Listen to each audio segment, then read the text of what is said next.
My name is Eric Folkerth, and I'm the senior pastor of North Haven United Methodist Church in Dallas, Texas. I'm pleased and honored today to not only represent myself, but the good people of North Haven. I want to welcome you on behalf of the organization sponsoring today's event, the Texas Freedom Network and Equality Texas. Additionally, we are joined here by a large number of justice advocates from around the state representing Texas Unitarians Justice Ministry. And I want to thank Chuck Freeman and all the Unitarians for their willingness to join their voices with ours in promoting justice equality today. Before we get started, we want to make an announcement to the media present. We ask that you hold any questions you might have until after we're finished. All the speakers would be available to you after we are done today, if you wish. Take a look at this great group standing here in front of the state capitol. We are gathered here today at the state capitol as a new coalition of faith leaders from around our great state. We come together from different faith traditions, but we stand with a common voice and goal. We seek the just treatment of our LGBT brothers and sisters under the laws of our state. We believe passionately that there are many places in our state, and even at the state level, in our state, and even at the local level, where additional protections are needed for LGBT friends. Our message is actually a positive one. We believe that laws that protect LGBT people strengthen every Texas family, bring together our communities, and protect rights in ways that are important to all of us. My own commitment to this cause comes from the blessings I've received as being the pastor of North Haven United Methodist. Our congregation is blessed to have within it a large number of LGBT people. Gays and straights at North Haven live and worship and pray together within our walls. We've all learned that we are stronger together as we raise our families together and seek to be God's community of faith.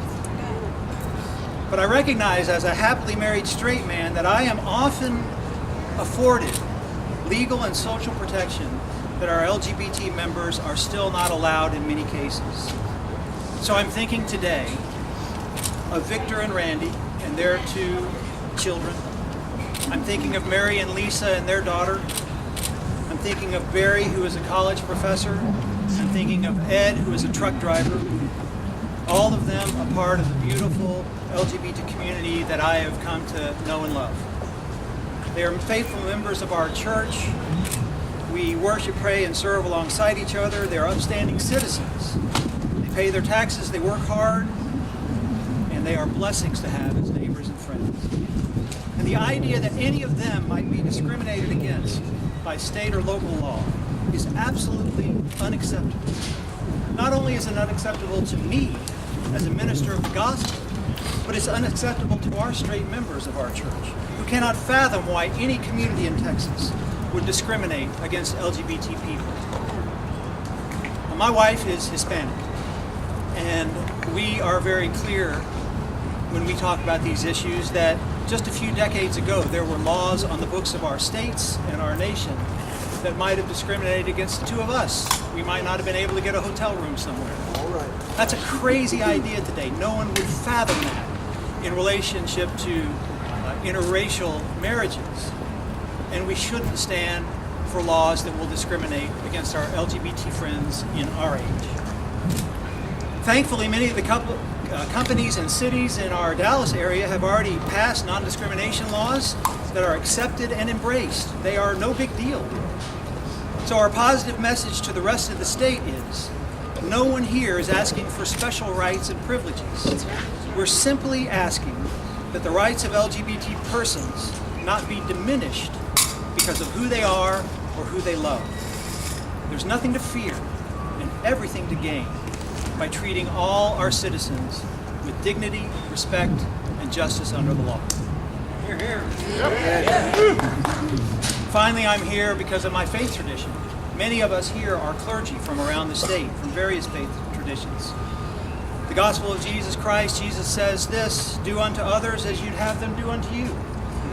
The Jewish faith, the sayings of Muhammad mirror this same spiritual truth.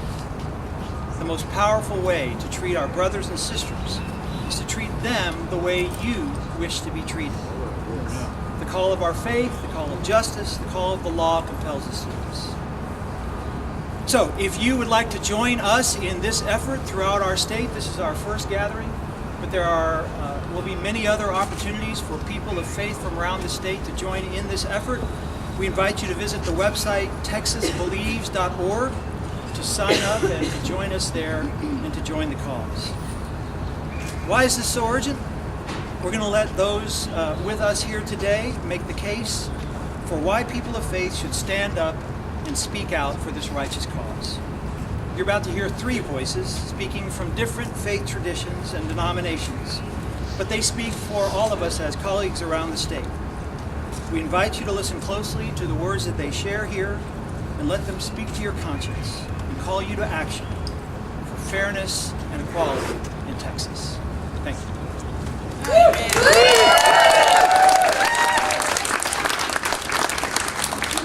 Good afternoon. My name is Reverend Michael Diaz. I bring greetings from Resurrection Metropolitan Community Church in Houston, Texas. And in my Christian tradition, there's a chorus sung in many churches. People sing words such as these. There's a sweet, sweet spirit in this place. And I know that it's the Spirit of the Lord. There are sweet expressions on each face. And I know that it's the presence of the Lord. As people of faith from many different religious traditions, we gather today in a sweet, sweet spirit. We have sweet expressions on our faces, but also on our hearts.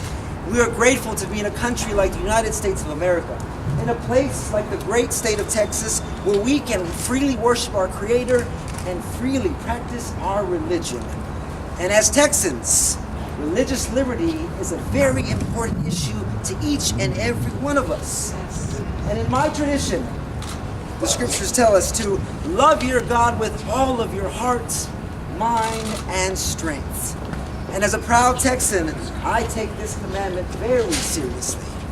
We must be free to exercise our religion with all of our being so that we can freely love our God. In fact, I take it so seriously that I choose not to leave off the second part of this commandment. Love your God and love your neighbor as yourself. And as Texans of faith here today, we believe that religious liberty is important, and just as important is the spiritual value of love. We are to love our God and not discriminate against our neighbor, but to actually love our neighbor. Love no matter one's gender identity. Love no matter one's gender expression. Love no matter one's sexual orientation. Like the majority of people across this state, we believe that our religious faith leads us to anti-discriminatory love, not more discriminatory laws and practices. No one's religious beliefs should trump the civil rights of another. If you'll allow me to say a few words in Spanish.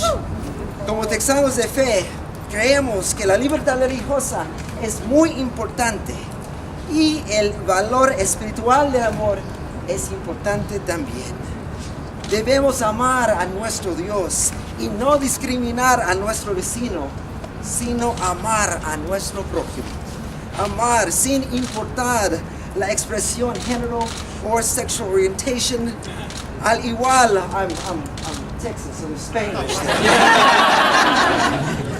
Al igual que la mayoría de las personas en todo este gran estado, creemos que nuestra fe religiosa nos debe llevar al amor antidiscriminatorio, no a leyes discriminatorias. Las creencias religiosas de ninguna persona deben prevalecer sobre los derechos civiles de otra. And so, as Texans of faith, we stand here today from many different traditions, but we come from the same spiritual fountain of love. And we are ever hopeful that the laws of this state of Texas will allow all Texans to freely love their God and to freely love their neighbor. And all the people say, Amen.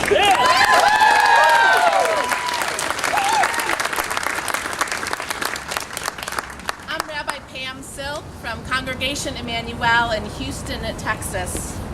using words from my tradition, Makor Chaim Bracha V'Ahava, source of life, of blessing, and of love.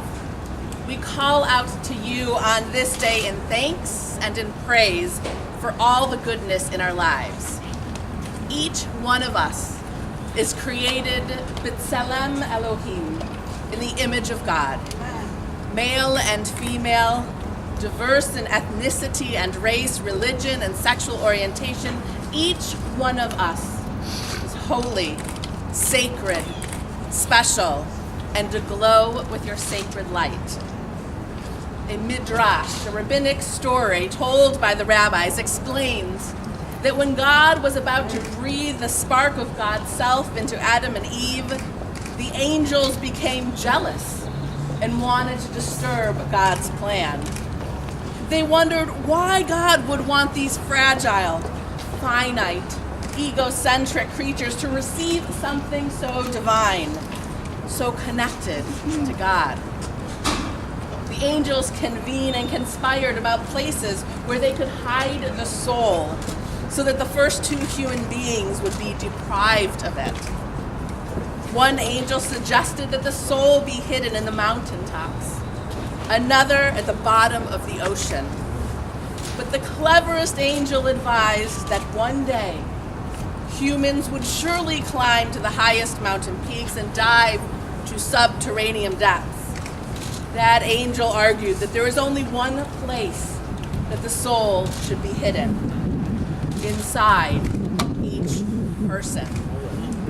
The angel reasoned that was the last place humans would ever search. Today and every day is about that search, is about finding and seeing the soul, that spark of the divine that is in each and every one we encounter. It's about cherishing the holiness that lies waiting for us to discover. Our most sacred obligation, our mitzvah, is to connect with the spirit hidden deeply beneath the sometimes rough exterior, under all the labels and categories we assign to others who walk among us, those devices we employ out of fear and perceived differences that keep us separate and unequal. It's about ensuring that every person enjoy the same basic rights, indeed, the very pursuit of happiness. We ask, O holy source of life, that we find inspiration among one another and that you will help us to grow in ways of justice and freedom. Guide us to use our strength and our power to spread compassion, grace, and love to all people. Help us to recognize that increasing freedom liberates us all and brings us closer to you, the great source of freedom and blessing. Amen. Amen.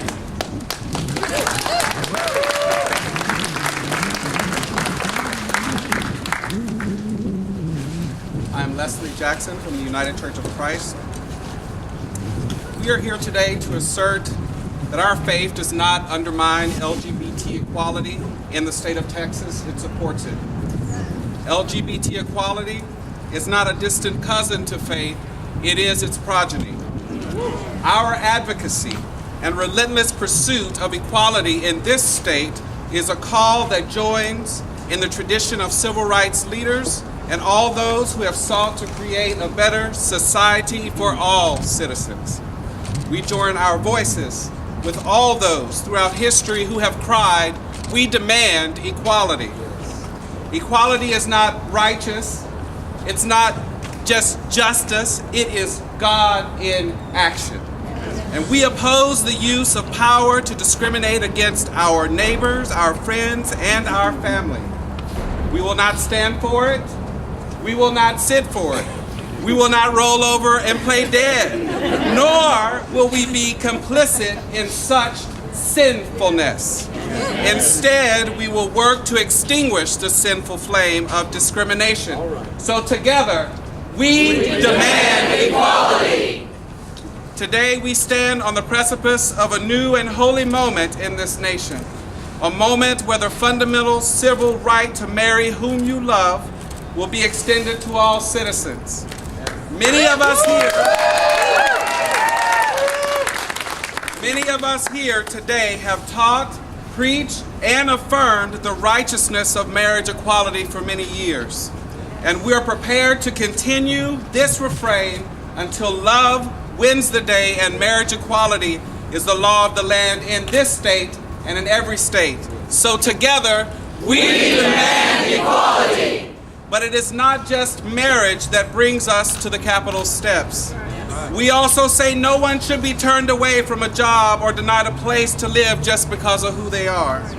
Surely all of our diverse faith traditions and differing beliefs can come together around this simple value. Having a roof over your head and keeping a job should not be based on what you look like or who you love. Amen. So together, we demand equality. As religious leaders, we strongly affirm that religious freedom for all is a fundamental American value, a heritage that has been a great gift to both the church and the state in this country. But let us be clear, treating our LGBT brothers and sisters differently based on who they are, that is not religious freedom. It is discrimination. Yes. So together, we demand equality. This day, we gather as faith leaders and we raise our voices so those entrusted with power to make laws will know that Methodists, Jews, Baptists, Sikhs, Presbyterians, Buddhists, Lutherans, Unitarians, Episcopalians, and anybody else I left out,